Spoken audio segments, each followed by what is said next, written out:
Multi talented है और इनकी प्रेजेंस हर सिनेमा में एक फ्रेशनेस, एक ताजगी ले आती है। चित्रांगदा, आपका बहुत बहुत स्वागत है आज तक। Thank you so much. बहुत दिनों बाद अपने फैंस को एक तोहफा देने जा रही हैं बॉबी विश्वास के ज़रिए। क्या होगा किरदार, किस तरह की फिल्म होगी? ये एक क्राइम थ्रिलर है, जैसे कि ट्रेलर से आपने देखा होगा। और बॉब बिस्वास जो एक कैरेक्टर हैं वो पहले भी लोग देख चुके हैं, और ये अब उनकी दुनिया है कि वो कैसे, मतलब कहाँ से आए हैं और क्यों ऐसे हैं जैसा वो काम करते हैं, या वो जिस तरह के अब मतलब the characters become all dark.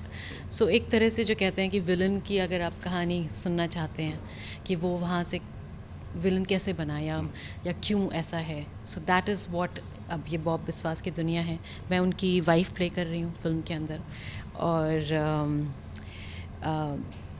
Mary का जो कैरेक्टर है, जब मुझे सुजॉय घोष जिन्होंने फ़िल्म लिखी है, जब उन्होंने मुझे बताया, उन्होंने कहा कि अगर मैं एक लाइन में कहूँ तो Mary is the woman that every man wants to marry.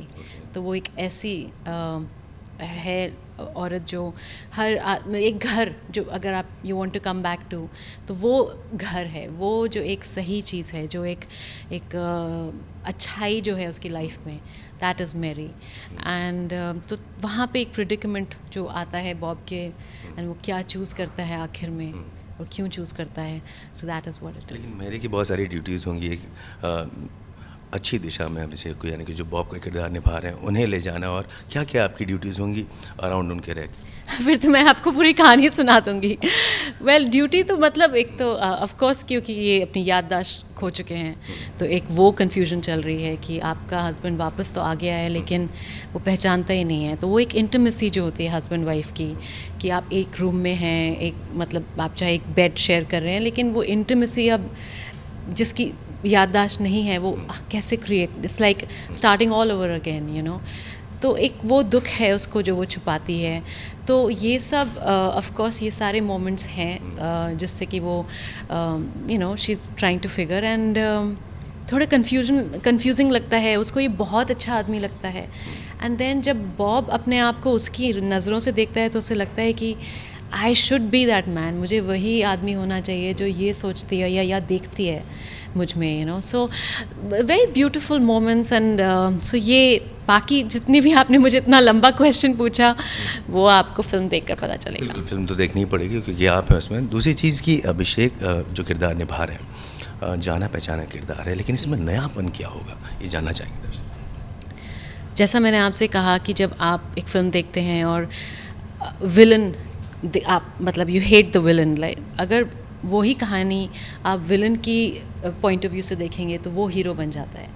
तो ऐसा ही कुछ इसमें है, क्योंकि बॉब बिस्वास की जो दुनिया है वो क्यों इस तरह का है, जो एक डार्क कैरेक्टर है, एक हार्टलेस कैरेक्टर है, वो ऐसा क्यों है, जो उसकी दुनिया है, उसके रीजंस हैं, वो जो वजह बनी है उसकी, वो इस फिल्म के अंदर आपको देखने के लिए मिलेगी। सो ये नया है ऑफ कोर्स। एंड जहाँ तक कि ये दुनिया है, ये वर्ल्ड है, इतनी रियल, इतनी ग्रिटी, वो ऑफ कोर्स तो जॉय पहले भी लिख चुके हैं, वो अभी भी है। सो आई थिंक वो एक कनेक्ट डेफिनेटली है, बट अदर देन दैट अलग ये है जो मैंने आपको भी बताया। जैसे कि नयापन होता है तो कई बार एक्सपेरिमेंट भी करना होता है, कई बार बहुत सारे एफर्ट्स डालने होते हैं। आपका ये किरदार अभी तक के जो आपकी फिल्मोग्राफी में सजा हुआ है उससे बहुत डिफरेंट है, आपका क्या मानना है इसमें?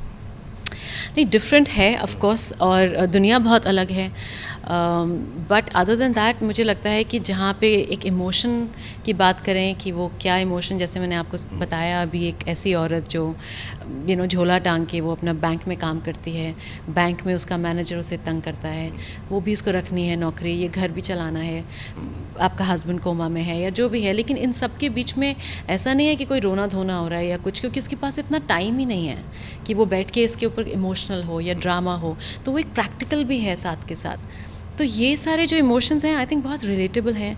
हर कोई औरत जो काम करने जाती है, सवेरे निकलती है, शाम को आती है, वो ये सब हज़ार चीज़ें को हैंडल कर कर आती है। तो जहाँ तक इमोशन का है वो आई थिंक बहुत रिलेटेबल है, उसमें मुझे कुछ ज़्यादा समय नहीं लगा समझने के लिए। लेकिन अलग ऑफ कोर्स दुनिया अलग है, आपने क्या मतलब कपड़े पहने हैं या आपका you know some things are of course different, लेकिन अगर आप रिलेट बिल्कुल भी ना कर सकें तो आप फिर एक्ट भी नहीं कर सकते, आप उसको निभा नहीं सकते. So world definitely is very new, very fresh. जिस तरह से बॉब की ज़िंदगी में आपके किरदार और जितना अभी तक आपने बताया, तो कुल मिला के बॉब के लिए तो हीरो का किरदार आप ही निभा रही हैं इस फिल्म में. बॉब के लिए मैं hero, that's a nice one. ऐसा मुझे आज तक अभी तक हमने नहीं सोचा, लेकिन ये लाइन बहुत अच्छी है. मैं अभिषेक को बोलूँगी यूज़ करने के लिए. हाँ, मतलब कहीं ना कहीं जैसे मैंने आपसे कहा कि वो जो उसे एक घर चाहिए, जो उसको अब अच्छा लगने लगा है कि शायद ये जो मैं करता हूँ इतनी आसानी से, you know the crime, the killing is easy for him. ये अब उसके लिए ये अच्छाई की ज़िंदगी जीना बहुत मुश्किल हो रहा है, लेकिन उसे ये अच्छा भी लग रहा है. सो वो जो प्रिडिकमेंट है, आई थिंक वो मैरी और बच्चे और वो सब एक बहुत साधारण सी life is what he is liking. तो इस बार आपके फैंस आपको बहुत साधारण देखने वाले हैं, वो ग्लैमर नहीं दिखेगा इस बार. बिल्कुल भी नहीं. उसी के अंदर हमने कोशिश करी है कि फिर भी वो जो सिंप्लिसिटी में है, वो जो एक ब्यूटी है, उसकी प्रेजेंस में जो एक खूबसूरती है, उसको हम प्ले करें. एंड ऐसी मतलब कैरेक्टर भी ऐसे ही लिखा गया है. अच्छा, अभिषेक के बारे में बात करें एज एन एक्टर, अक्षय की तरह बहुत स्पॉन्टेनियस हैं वो भी. जब भी सेट पे होते हैं तो बहुत सारी चीज़ें इन्वेंट भी करते हैं वो. तो उनके साथ शूटिंग एक्सपीरियंस कैसा रहा आपको? बहुत अच्छा रहा. मजाक बहुत करते हैं, प्रैंक्स बहुत प्ले करते हैं, जोक बहुत करते हैं. बहुत कहानियाँ हैं उनके पास सुनाने के लिए, हर किस्से इधर के उधर के. आई तो was just like always listening to you know. So बहुत मज़ा आया. और एज अ को एक्टर बहुत आपको लाइक स्पेस देते हैं, बहुत like very kind, you know, कि आपको कुछ इम्प्रोवाइज़ करना है, आपको किसी और तरह से किसी को कुछ मतलब जो भी फिज़िकलिटी है, it's very easy to work with him that way. और बहुत इन्वेस्टेड रहते हैं विदाउट बीइंग वेरी सीरियस, क्योंकि फिल्म इतनी सीरियस थी कि मतलब सीन्स बहुत इंटेंस थे, तो फिर भी वो मतलब मजाक चलता रहता था. And he is very spontaneous, you right, he likes to try different things. और बहुत सटल एक्टर हैं, is what I like about his performance. He's very subtle. Yeah. दिसंबर के महीने में, यानी कि साल ख़त्म होने जा रहा है, दिसंबर के महीने में रिलीज़ हो रही है, जी पर भी है फिल्म.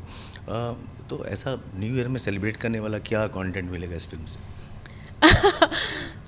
न्यू ईयर में सेलिब्रेट करने के लिए आपको इसमें excitement, you know, I mean it's a thriller. Love story of course बहुत होती हैं, लेकिन मुझे लगता है कि ये फ़िल्म बहुत अलग दुनिया है जो शायद मैंने अभी लेटली OTT पे या यू नो नहीं देखा है.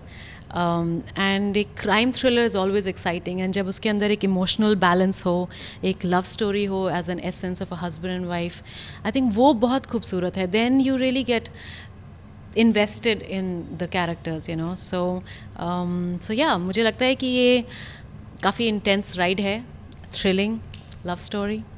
फाइनली नए साल पे अपनी फिल्म के लिए दर्शकों से क्या कहना चाहेंगे? नए साल पर पहली बात तो हम बहुत ही डिफ़िकल्ट 2 सालों से गुजरे हैं, सो हैप्पी न्यू ईयर उसके लिए. एंड आप ये फिल्म देखिए, 3 दिसंबर को रिलीज़ हो रही है ZEE5 पर. लाइक आई जस्ट सेड कि बहुत अलग दुनिया है, exciting thriller, crime thriller. So I think you will like it. हमसे बात करने के लिए बहुत बहुत शुक्रिया. जी, थैंक यू.